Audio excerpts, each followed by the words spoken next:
Today, we're taking an unfiltered look at the tenuous state of FEMA right now as the already deadly storm season is upon us. Also, Bitcoin, meme coin, Trump coins. We'll take a look at the Genius Act that was just passed in the Senate. Plus, in the United States, pregnancy means no choices, even in death. We're going to talk about the case of the woman in Georgia. Also, Moody's downgrades the United States. What's up with that? President Trump picks a fight with the boss, the real boss, and Kristi Noem supports, but really clearly doesn't understand the United States Constitution. This is Truth in the Barrel, a different kind of whiskey rebellion.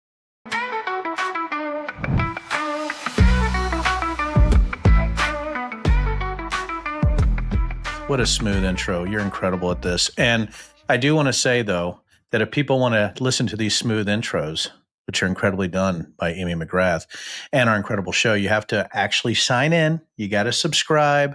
You got to get on YouTube and push the little button. You got to make sure we're on your favorite pod, and you have to follow us on all the socials. And if you can do that, you can listen to this great show. But guess what I got to do, Amy, before we get started? I have to look at some whiskey and drink it. Are we ready for this? So here's the whiskey. I hope you're ready. Here's the whiskey of the day. It's our own Silverback Distillery, Blackback Honey Rye. And, I got to tell you a little bit of history on this. We had tried some of the Jack Daniels and the other types of honey whiskeys out there that I think are just sort of colored. Those are good. Yeah, they're good, but they're sort of, they use flavor houses. A lot of them are chemically flavored or they add coloring. So I dared my wife. I said, they all use this sort of corn-based, right, almost a bourbon-based whiskey. Could you do a honey with rye? What would that be like? Rye is a little bit spicier. So I dared her. I said, can you actually create a honey rye whiskey that's not fake?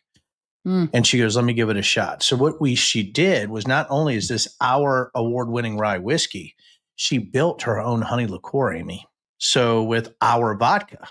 So with our vodka, we went and got drums of honey from a local farmer called Hungry Hill Farms. And we went and got those huge 55-gallon drums. We got our own warmers.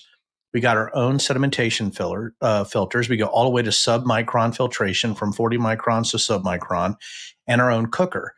So what we do is we actually build our own liqueur, then do our own blending. Our liqueur comes out at about 28 proof. Then we blend it with our rye whiskey, which, as you can see, is a beautiful rye. There is no artificial colorings or flavorings. Nice. This is actually taste?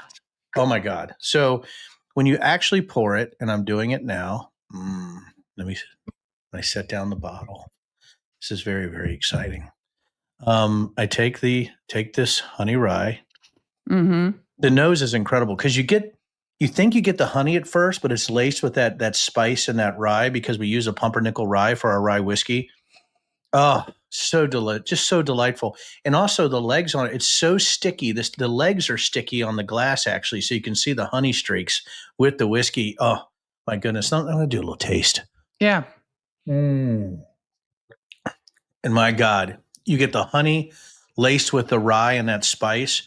So instead of this overwhelming sweetness from the other honey whiskeys, you have a real rye base with a honey liqueur, so it's not terribly sweet. So even though it is sweet, it's not terribly sweet, and you get the whiskey and that little bit of burn because we have a 70 proof. This is 70, but we also sell a 90 proof honey alpha, which is delicious. Nice. So that is the whiskey of the day, Amy. I love it, and I love the honey stuff. You know that. I mean, you got to be in the mood. You got to be in the mood. But I love the sweet stuff. Awesome. So welcome everyone to Truth in the Barrel. I'm Amy McGrath with my co-host Denver Riggleman, who is a distiller and a great American, by the way. As we announced last week, our new live weekly show begins June 10th. So Denver and I are going to be taking it to the country, talking to you and talking about what's going on in America, answering your questions, and of course, having a lot of fun drinking whiskey. That is going to be June 10th. Please join us, 7:30 to 8:30 p.m. Eastern time. That's Eastern United States time. And that's important, Denver, because you are back in the United States. Welcome home. Yeah, I am back right now, and I might be headed back to Ukraine here very soon. But I am back. But I had this dream, Amy, that we were going to be on the stage at Madison Square Garden doing Truth in the Barrel. I think once this live show kicks off, I think after 2 or 3 live shows, I think we're going to have producers and directors and Hollywood types and people around the world contacting us to have us go into these massive venues and selling them out quickly. You think so? That's what I think that's going to happen pretty quickly. All right, Denver, let's get started. Look, there's nothing like a tornado outbreak spanning multiple states to remind us that storm season in America is upon us. Disaster has hit multiple red states, including my own.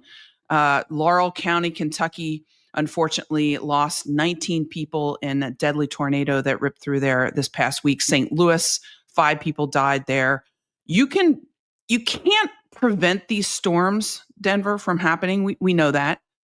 But there are things that the federal government can do to help mitigate some of the damage and lives lost. And I'm thinking of 2 particular agencies right now that Trump and Musk and Doge and Republicans, frankly, want to cut. One is NOAA, which is the National Oceanic Atmospheric Agency, and the other is FEMA. Now, NOAA gives us the early warning, right? And FEMA is the agency that helps people and communities recover from these disasters. And I want to start with these cuts to both of these agencies because Doge has gone after NOAA, and Trump and the big beautiful budget bill that they want to pass, that just passed in the House and is going to the Senate now, has really big cuts to FEMA as well. So let's start there. Well, so it's interesting. The thing that I've been fighting for so long when I was in Congress and things like that was actually having fact-based policy discussions, right, Amy? And we're going to need a drink for this one as I go into this.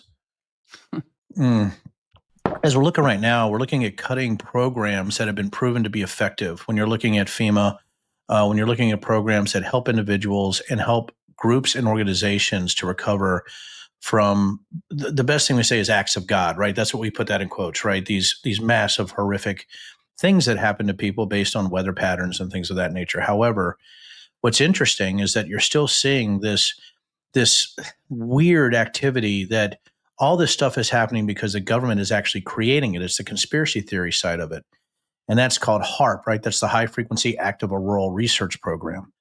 So there's a lot of conspiracy theorists who actually believe that the bad weather we're seeing is a function of government intervention. So it's interesting to me that we have legislation out there that's cutting FEMA, or you have Doge, people saying that we don't need it or it should go back to the states, right, Amy? Which was what Trump said, right? That the states should be taking care of this. When you have so much transaction of economics across all 50 states, I don't think people realize that one state falling, if the state is actually creating or trying to prop up what's happening in real time with monies to save themselves from these natural disasters, how that ripple effects happens across all 50 states and even in international finance and international economics. So we have this weird juxtaposition, right, Amy, where you have people going against things that work, but they're on websites or talking about things that are insane, like this conspiracy theory about HAARP, and that HAARP is actually creating these awful things in red states to destroy red states because it's the globalists or the evil, people above it.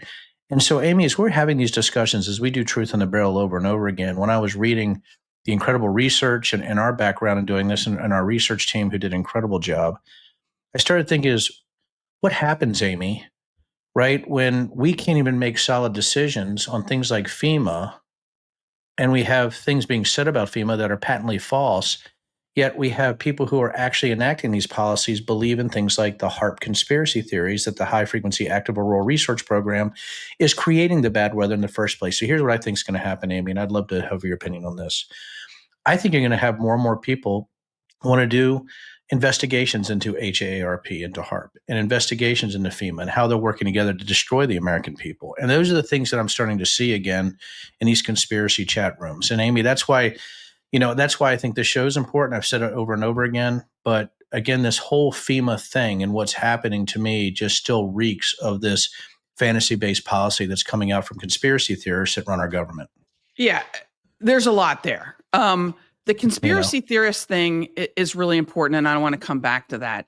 The government right now is being run by these types of people, as you just said, and it's going to have real implications on Americans. So right now, the truth is that FEMA is in the process of cutting 2,000 jobs, 2,000 FEMA workers. These are not just people that sit around Denver. These are people that clear debris, that rebuild homes, that understand how to dole out resources effectively and equitably when a disaster strikes. They are experts in this area.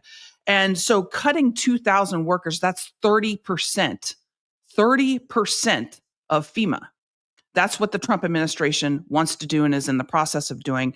As you mentioned, there's a lot of people out there, and it may be also Americans, not just Republicans, but just Americans in general, that some people may think there's billions of dollars wasted in FEMA.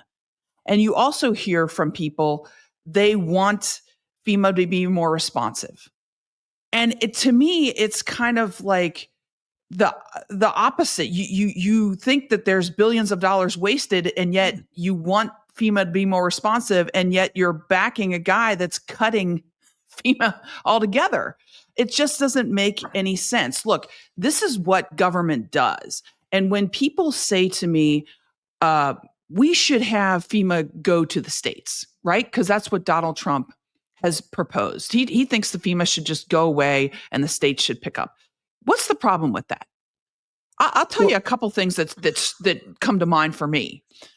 One, storms don't know any borders, so they ravage through multiple states, and also states don't necessarily have the resources that the technical resources to do this. This should be done at the federal level because it is more efficient to be done at the federal level, right?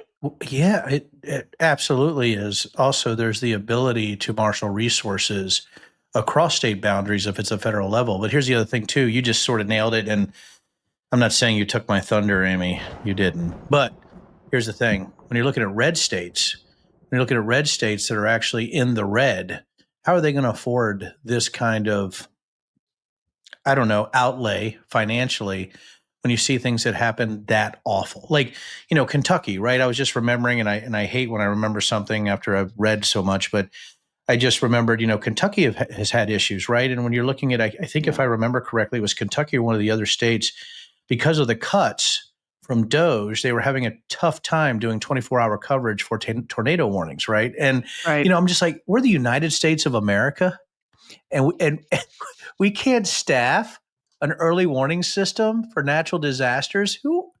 What is happening, right? And what's happening is stupidity.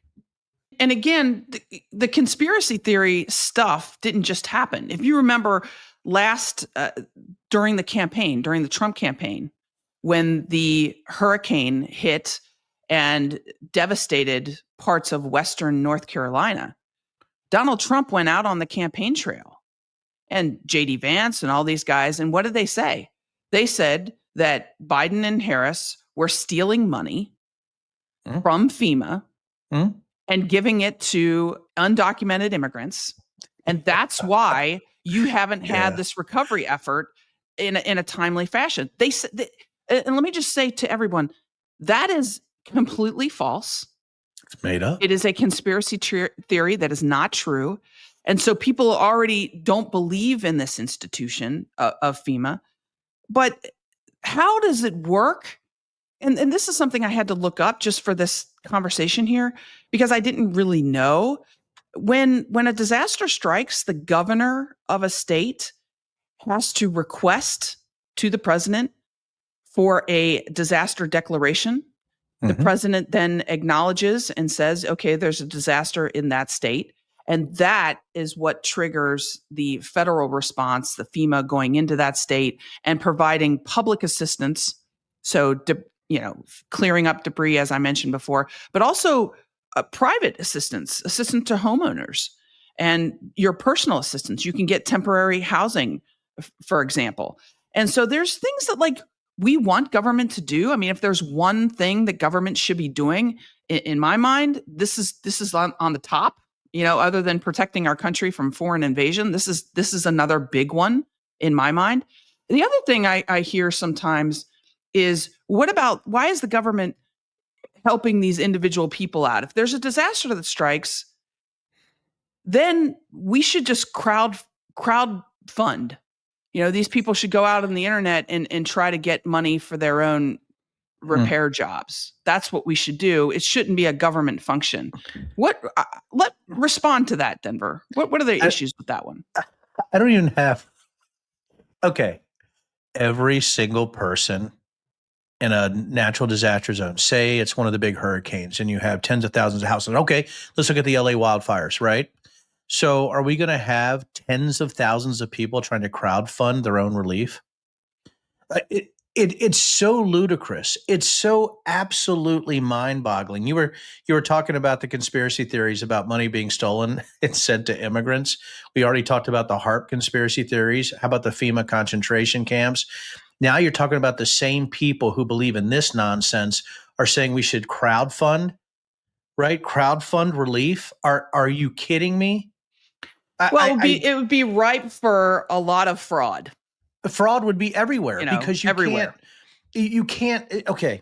So you have 47,000 people, right, that are affected. And every single person, if they're like, hey, we're setting up a new crowdfunding space to help, hey, I'm Bob Smith. I live at, this street. By the way, I could find out where everybody lives, as you know, in my background in my company, Amy. Amy, if it was you, I would pretend to be you. I would make so much money. It's just, it's mind-boggling, the stupidity that you'd have to have in your brain to think that would work, or that's something that even makes sense in any way. So I don't even really have the words. It's just we need FEMA. We need FEMA in this country, and what is happening right now is really bad. The Trump administration fired the acting FEMA director right a day after he testified in front of Congress. And when he was asked by Congress, hey, do you think that FEMA should be dismantled and sent to the states? He said, no, that's not a good idea for all the reasons you and I just talked about. And guess what? Trump fired him, replaced him with a guy by the name of David Richardson, who has no experience in disaster relief. Imagine that. He's a former Marine, who wrote a book. And apparently in his book, he has a pretty big streak of not liking women in the military. So there's a theme also within the Trump administration. But he had this all hands event when he took over FEMA, got everybody together who was left, I guess, and said, hey, don't get in front of me. I'm gonna do what Trump wants, and I will run right over you. Don't get in my way. On his first day in office. How awesome is that? Amy, it's like the JV football coach finally becomes the varsity coach his first day, and he's screaming and yelling and trying to assert his authority, and he couldn't believe that he's actually been promoted. But the reason he went from JV to varsity football coach, because it's a school with 14 people and he was the only one left in the town. That's sort of, that's what we have with people like this. They're so weak. They're so flawed as human beings that they don't even understand what leadership means, but they don't even understand how to interact with people. And if it is a person that's already shown this, that stain of misogyny, you already know who you're dealing with, right? You're dealing with, one of those self-described alphas, right? Who thinks they're incredible, and that, they need to take more creatine, during their workouts, and for their 135 bench press, right? This is the kind of people we're dealing with. But again, the fact that's great research on the book there, Amy, that if he's a misogynist already, you know who you're dealing with as a human being and a leader. Well, here's the thing. The bigger picture is climate disasters and hurricanes and wildfires and tornadoes. They ain't going away. They appear to be getting worse. Anybody that has half a brain can see that. And climate change isn't real, Amy. Well, What are you talking about? I'm telling you, Denver, we're going to have to do another segment What do you on that mean? someday Climate because change it's been dictated by the government. That's a deep state globalist ploy to take over the United States. And by the way, you can control weather within the borders, Amy, because we can seed those clouds using HARP. We have Okay. special weapon systems and seeds, and we can drop them right in there. So I got this you, is but ridiculous, Amy. the facts are, I Denver, tell you. the 3 top recipients in terms of states of FEMA aid are Louisiana, Florida, and Texas. Red states. Yeah, We I are think that's actively right now trying to make government fail. And that is what is going on within the Trump administration at the moment. And people need to know all about that. Cryptocurrency will save us. Don't worry about that, Amy. Speaking of cryptocurrency, there's a debate going on right now about a certain type of cryptocurrency called stable coins. And a bill just passed in the Senate. We're going to talk about that. But before we do, you can't just jump into this bill because so many people don't know what the heck cryptocurrency is. And so we got to start there. Denver, I know you know a lot about this crap. A little bit. All right. A little bit. So let's start with what the heck is cryptocurrency anyway? So cryptocurrency is a currency that's based on digital ones and zeros or electrons, or it's based on an electronic currency that could be based on multiple different types of things. You've heard of meme coins, right, Amy? Yeah. You've heard of specific crypto coins like Bitcoin and Ethereum. Then you have secure coins, which are like stable coin, and I can go into that. So you have actual coins that are just based on, say, popularity. They're pegged to a human being, like Trump coin. Are they real coins, Denver? Can I hold them? No. These are just 1 and 0 representations of some kind of currency or thing with an identifier for that piece of coin that's either in a blockchain, right? When you're talking about, Bitcoin, or it's protected digitally, it's a digital asset that's based on something. And that worth could be arbitrary, that worth could be based on scarcity, or that worth can be based on securities. Remember, the worth can be arbitrary, it can be based on scarcity, it can be based on securities. So those are really the 3 things that I that's the best way I can do it in a simple way, right? Because a Trump coin is different from Bitcoin, is different from a stable coin. Right. So if you're looking at a meme coin or something like the Melania coin, or you're looking at the Let's Go Brandon coin, which was actually built by Steve Bannon, all these are actually traded based on not scarcity, right? Right. They're arbitrary, not scarcity or not securities. So boom, let's go to something else. Let's go to Bitcoin. Bitcoin is based on scarcity because there's only so many Bitcoins, right? So that's a digital transaction. What's Bitcoin now? About $100,000 per Bitcoin. And I don't remember the exact maximum. I don't remember if it's 200 million is going to be the maximum Bitcoins. It's something like that. People can check it out. But at some point, it's going to be limited. So it's based on scarcity and on that specific blockchain protected asset.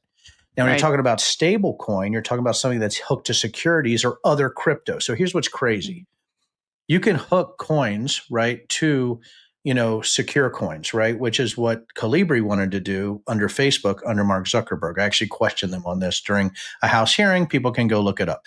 So the issue, though, that you have with secure coins is those securities can be based on a bucket of securities, multiple securities, one security, or it can be a coin like stablecoin that's based on securities and also trying to stabilize crypto. So what you have is a stablecoin maybe built on other securities, right? Things that have money and real worth, or it could be based on crypto, which seems to have some kind of worth, but that crypto could actually be very, very flexible. So really what you have with stablecoin, it's like you're creating a stable crypto for other things that are made up based on other things that are made up. So that's really, I hope that helps with the crypto definitions of the day. No, it does. It's there's a lot there, but the bottom line from what I understand, first of all, this is currency, and you might ask, well, why would we even do this? Why do we even need this stuff? And I think what people need to understand is it's currency that is not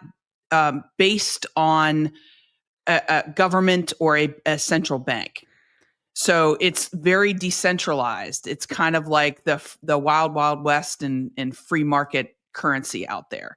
And so a lot of people invest in these cryptocurrencies and they want to make a fast buck off of it because it's very volatile. The value of it goes up and down, can go up and down very rapidly. So that's kind of the background of it. And then, as Denver said, as you said, there's lots of different types of coins, some of which are connected to other assets and some of which aren't. But I was trying to explain this to my son, who's turning 13 this summer, as to what this currency was. And his response was, well, it sounds cool because you can make a lot of money. And my response was, yeah, there's probably ways to make money fairly quickly, but it's also very risky. There's no insurance or there's no recourse if you're hacked and you lose your digital wallet. There's no regulation of this, either internationally or nationally. And that gets me into this bill that was just passed this week in the Senate, which was a bipartisan bill. It had members of the Republican side and Democratic side voting for and against the bill. And it was, in my belief, and I've done some reading on this, and I'd like your input, Denver, here. It to me, it seems like it's a step forward in that I'm kind of the person that believes we should have some regulation, we should have some consumer protection, and this doesn't do it all because these cryptocurrencies are really the wild, wild west.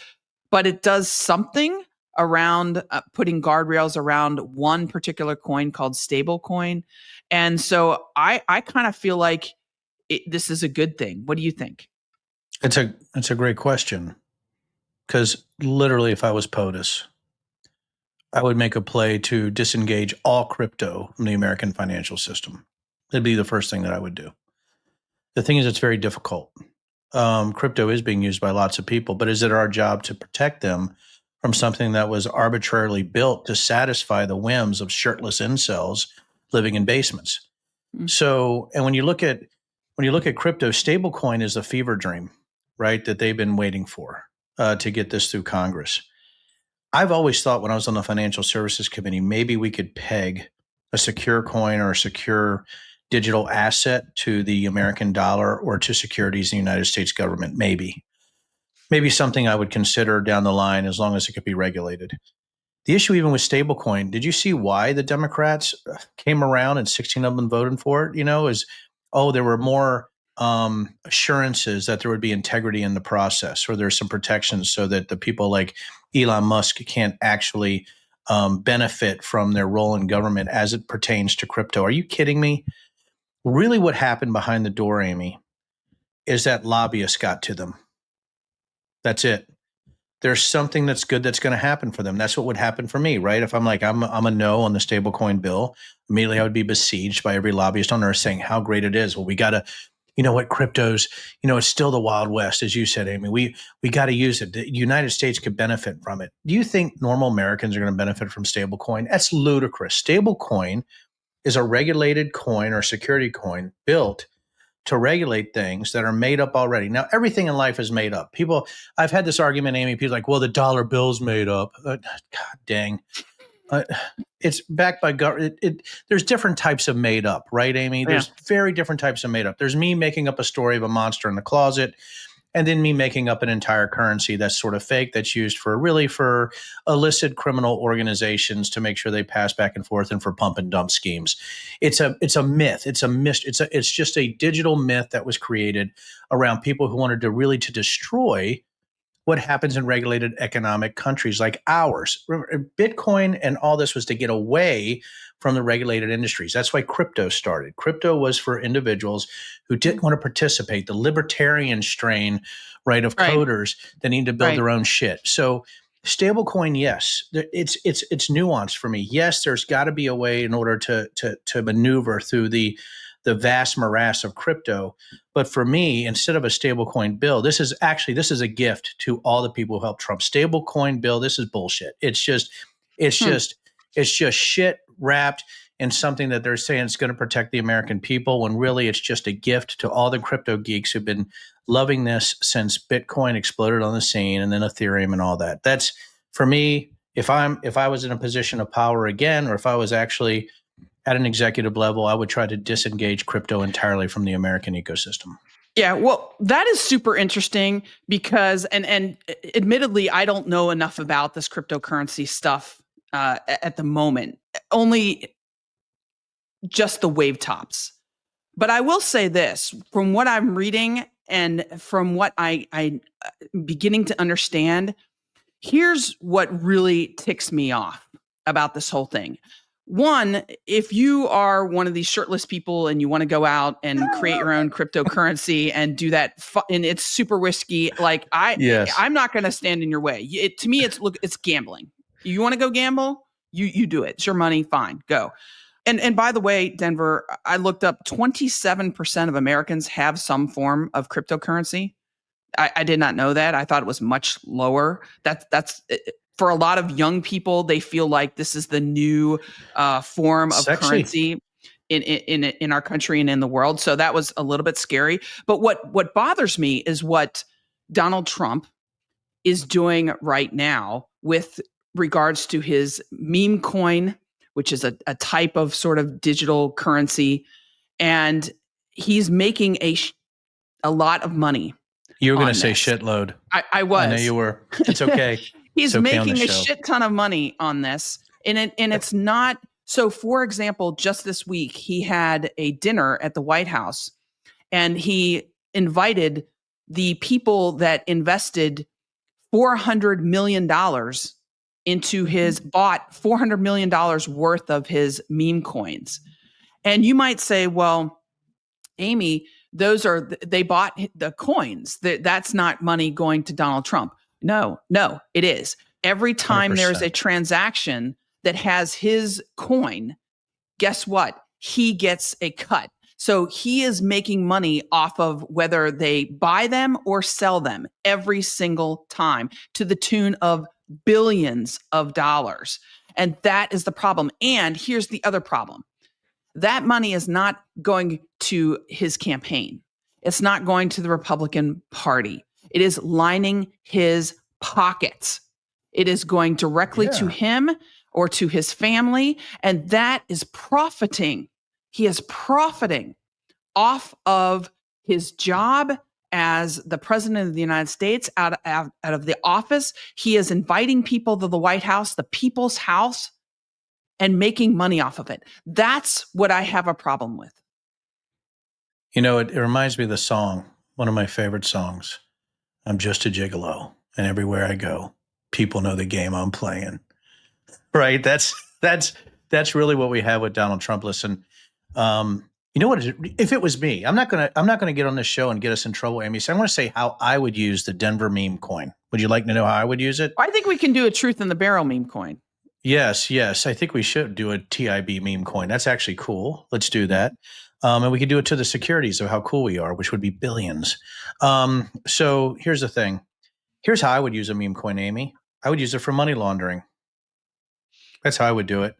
Foreign governments? Sure. I would use it for transacting things I could never do as president of the United States for favors. That's what I would use it for. If I was president, not saying anybody else is doing, Amy, this is how I would do it if I was a criminal, right? The other great thing about crypto, especially if you're doing meme coin, is who's the regulatory body on that? Anybody know? So Nobody. say there's a U.S. government entity that's a regulatory body. Who controls those regulatory bodies at the executive branch? Well, that goes up to the president. And by the way, who is he putting in these positions? Loyalists. Stupid people like the person he's put in charge of FEMA. Boy, look at this. It's come full circle now. So now you have crypto as a way to launder money. I'm saying if I were to do it as a criminal and thinking as a criminal, would be a way to launder money and to secure favors from foreign nations, to procure things you can never procure as president, and to set up your kids in a way, right, where they can actually continue sort of this Trump dynasty, because right now you've heard the rumors of Eric Trump running in 2028, right, for president. So what he's doing is he's setting up this massive wealth bloom. I would set up this massive wealth bloom, by utilizing all these resources to set up my kids, make sure everybody's on our team, launder money, make sure I enhance my bottom line, because I think I don't know how Trump has actually increased his net worth by billions since he's been president. I guess I can guess. But I think that's the kind of things that you can use meme coins for, right? Is just as a money laundering, just like you would use any type of digital asset. People have to understand this dwarfs all of like campaign finance, everything. I mean, this guy is literally profiting off of his position in such a way that I don't even think we've seen this in world history, not just in American history. No, This is the most corrupt man leader in, I actually think in world history. And it's happening. Yeah. And the other thing people need to know is we're not talking about something that might happen. He's making money on it now. He's making money on it now in the tune of millions and billions. Billions. It's a real problem. And I also think he could still win a 28 election. I just don't think people care. I think once corruption is just out in the open, once you have a Trump meme coin as a president, and think about, Amy, just us saying that's corrupt. There's not a line. There's not a fine line. Accepting a $400 million aircraft, well, that's corrupt. There's no argument, but people don't care. They just don't care. And I'm wondering, if we're going down a road where people want this strongman authoritarian, no matter what he does, as long as our life is even sort of improved, which it's not. They're completely just, the wool's been pulled over their eyes. Here's we're going to vote for this guy, or vote for anybody who's corrupt. And I think that's what scares me is we're losing that baseline institutional integrity that even if it was made up at times, at least some people believed it. It's gone now. It's completely gone. I'm very worried. Gone. And all of this stuff from last administration with Hunter Biden and people saying, well, he made money. Bullshit. Look, guys, it's pennies in comparison to what Donald Trump and his family are doing right now. It's not even in the same ballpark, the same stadium in terms of the amount. But we're gonna move on. Yeah, I was just gonna say every accusation is a confession, right, Amy? That's right. And we could do a whole show on this corruption. But there's a lot happening around our country. And there was a heartbreaking story just this past week about a woman in Georgia who the government is basically forcing the family to keep her alive. She is brain dead. She was 30 years old, had a tragic medical incident that left her in this state.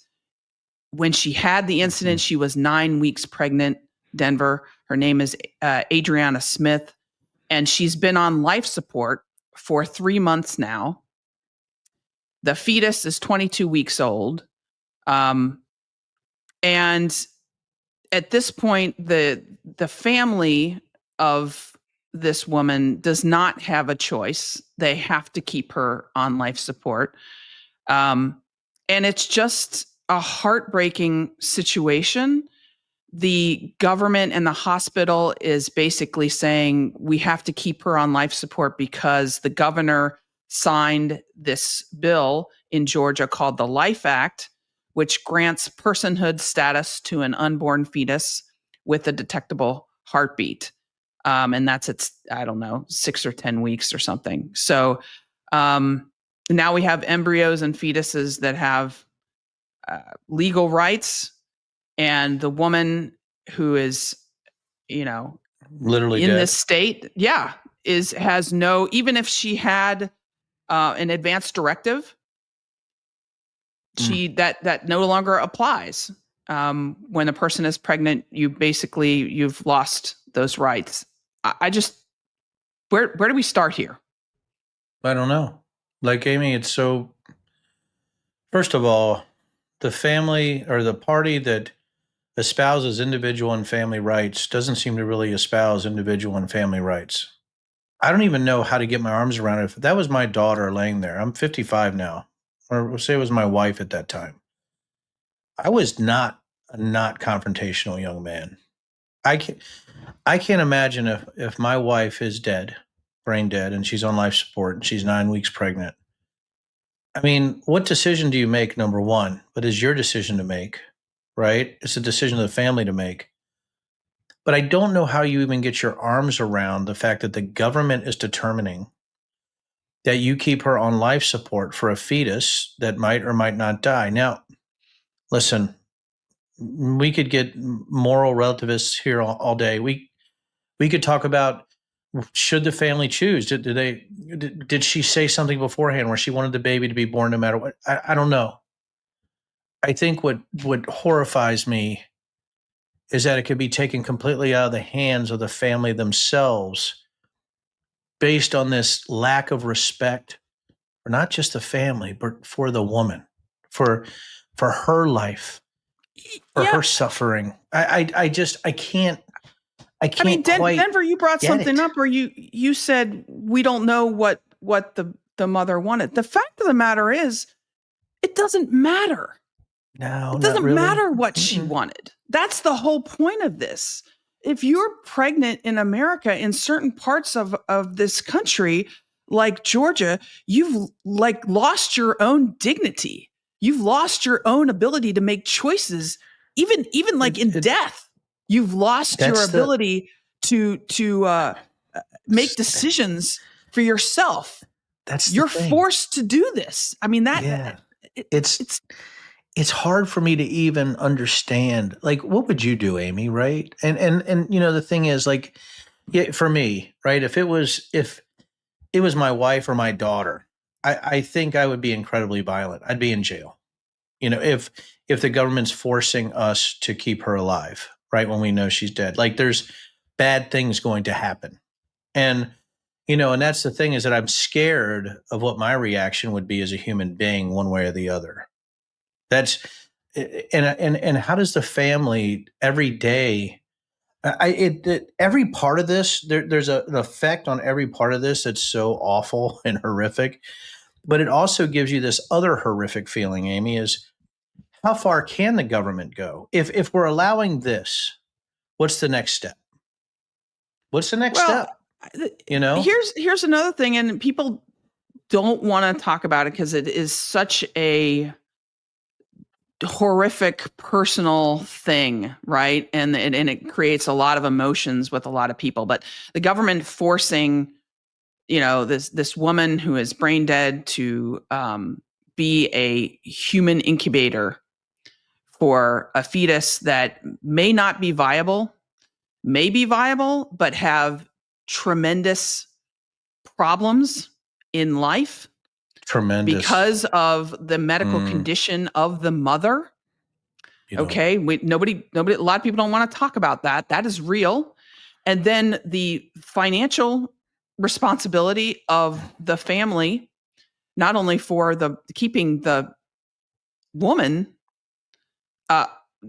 on life support, but also the responsibility of now caring for a child. I mean, I just I'm not going to make a judgment on this. I'm only going to say it should not be government making that choice. Absolutely. It should not be. And you get to a point, you just don't know how you could allow government to make that choice. And I think all your points are well taken. We talked about the cascading effect, and that is my biggest worry, is where does it go from here? And after talking something horrible about this, right, and we're going into this, I know that that's something we're going to bring up before.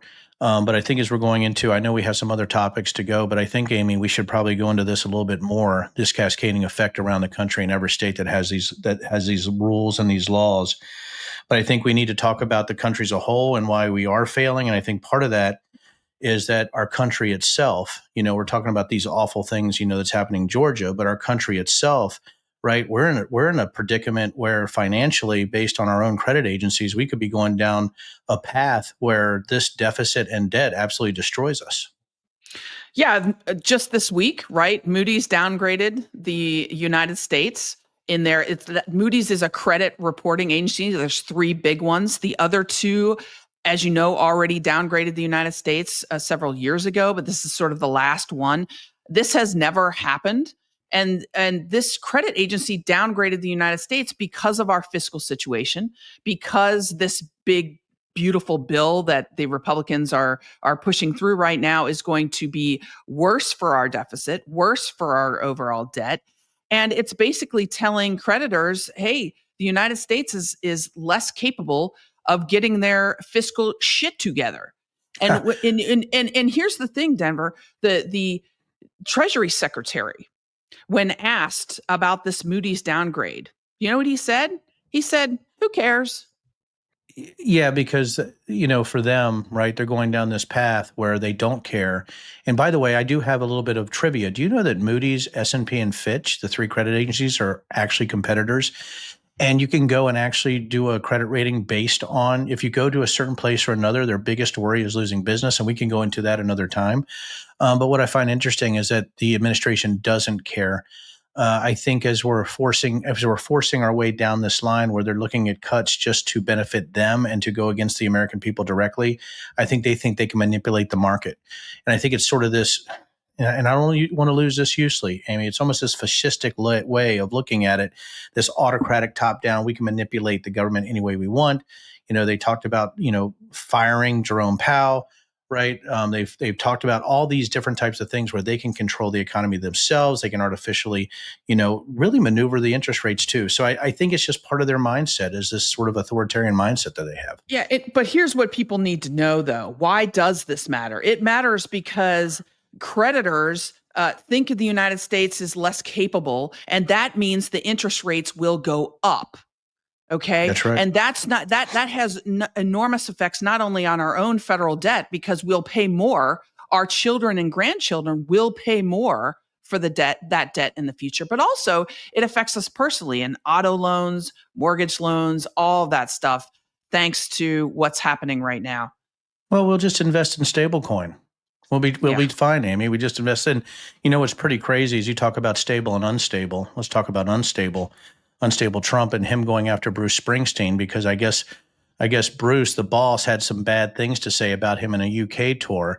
And I find it interesting. He's so thin-skinned, but it's part of what we talked about in our first little segment there about what's happening with Moody and the downgrade and our credit rating, is that they think they can just sort of deliberately and personally destroy somebody by saying they're going to. And I think that's a little, again, I think it's indicative of our government when you have somebody who's putting out a YouTube snippet or a true social snippet, where he's hitting, we had the president of the United States put out where he's hitting, Bruce Springsteen with a golf ball, the same thing he did to Biden. I mean, it's so juvenile and thin-skinned and ridiculous, but it also sort of, I think, looks at how unstable this guy is. Yeah. I mean, it reminds me of Elon Musk, who, we have a president of the United States who's acting like he's 11 years old. It's so stupid. But good on Bruce Springsteen for saying the truth. So now I'm for that. I'm gonna start Bruce Springsteen coin.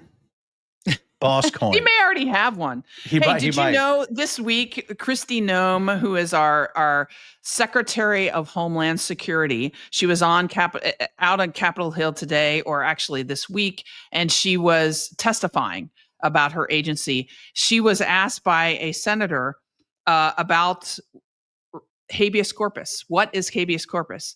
And this is what she said. So, Secretary Noem, what is habeas corpus? Well, habeas corpus is a constitutional right that the president has to be able to remove people from this country and suspend their right to. Let me stop you, ma'am. Habeas corpus, excuse me, that's incorrect. President habeas Lincoln corpus, used it. Excuse me. Mm-hmm. Habeas corpus is the legal principle that requires that the government provide a public reason for detaining and imprisoning people. Oh my God. Can we just have some cabinet members who actually have read and understand the Constitution of the United States of America, right? I feel like we need a PSA. Don't eat your own hair extensions, right? Because you get habeas corpus confused. I mean, she is just so ridiculous and so idiotic. But can you imagine that the DHS secretary, Amy, doesn't know what habeas corpus is? I know that, look, hey, everyday Americans may not. You might be listening and be like, well, maybe I don't really know what habeas is. She is the Secretary of Homeland Security. Habeas, by the way, is basically anyone's ability to not be detained by the government without having their day in court, without presenting themselves in front of a judge to say, "What government, why did you nab me? Why did you take me and detain me and imprison me?" It is a fundamental right dating back to the Magna Carta was enshrined in the Constitution itself, in Article 1 of the Constitution. It is a pretty freaking big deal. And anybody that has any public service, particularly somebody who's in charge of a major homeland security agency that deals with possibly detaining people in the United States, needs to know that. My head exploded. Well, she thinks habeas corpus is one of those new watches like a Rolex. Hello, have you seen my new habeas corpus watch? $40,000 with jewels. And I like to show it in front of prisoners in El Salvador. She may be like a lot of these MAGA people who think that, habeas corpus has been suspended by President Trump because of what's going on. No, Congress is the one that suspends habeas corpus. It's only done 4 times in American history, during the Civil War and in the Philippines in 1905. We did it after the Civil War because of the KKK. And the president and Congress suspended it after Pearl Harbor in Hawaii. That's it. That's it. We don't do 4 it. times. It's not a normal thing. This week, we are saying a cheers to Kristi BEACHLER. Hopefully I'm saying that right. Kristi BEACHLER. She's a librarian in Lowell, Michigan, who's endured years of harassment from the free speech suffocating group, Moms for Liberty. She has chosen to fight back in civil court. So this group, Moms for Liberty. They have gone after librarians and teachers, labeling them pedophiles, labeling them pornographers, saying all kinds of nasty things about them. And Kristi has decided to fight back. If she wins her case in court, it will be a huge victory for free speech and a devastating blow for the bullies of Moms for Liberty. But here, I just got to say, it's not just Kristi, but librarians all over the United States. Cheers to Kristi and all librarians around the United States. Cheers to Kristi. That was wonderful. We'll see you next time on Truth in the Barrel. It was a great show. Yes. And you better subscribe. You better actually subscribe to our YouTube, go to your favorite podcast, and follow us on socials. If you're not, you're a loser, and we're going to suspend habeas corpus, and we're going to come in your house. See you soon. See you next time.